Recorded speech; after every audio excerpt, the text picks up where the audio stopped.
स्वराज मराठीमध्ये आपलं स्वागत आहे. सर्वसामान्यांचा आवाज, निर्भीड, बेधडक, स्वराज मराठी.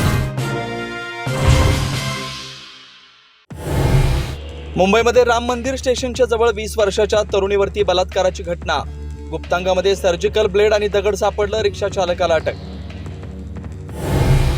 उद्धव ठाकरे स्वबळाबाबत बोलले पण टोकाची भूमिका नव्हती, शरद पवारांची माहिती. तर ठाकरेंची स्वबळाची भूमिका असेल तर त्यांचं स्वागत. नाना पटोलेंचा टोला, पण चर्चा करण्याची थोरातांची तयारी.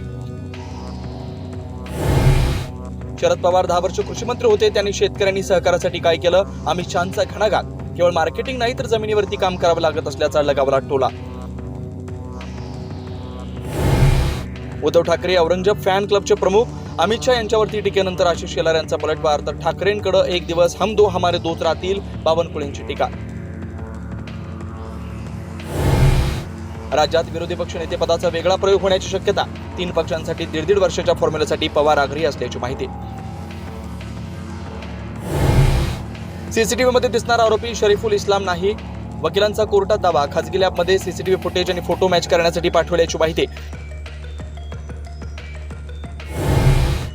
हल्लेखोराला खोलीमध्ये कोंडून ठेवलं तरी तो गायब झाला, सैफ अली खानचा जबाब. हल्लेखोराला रोखण्याचा प्रयत्न करताना झटापट झाल्याची दिली माहिती. भंडाऱ्यामधल्या ऑर्डिनन्स फॅक्टरीमध्ये स्फोट, 4 जणांचा मृत्यू, 5 जण गंभीर जखमी. स्फोटानंतर 700 मीटर अंतरावरती उडाले बिल्डिंगचे पत्रे.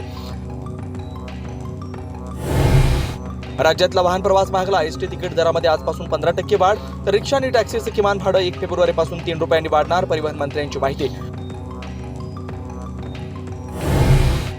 अभिनेत्री ममता कुलकर्णी झाली संन्यासी. किन्नर आखाड्यामध्ये प्रयागराज मधल्या महाकुंभात घेतली दीक्षा. आज संध्याकाळी होणार पट्टाभिषेक.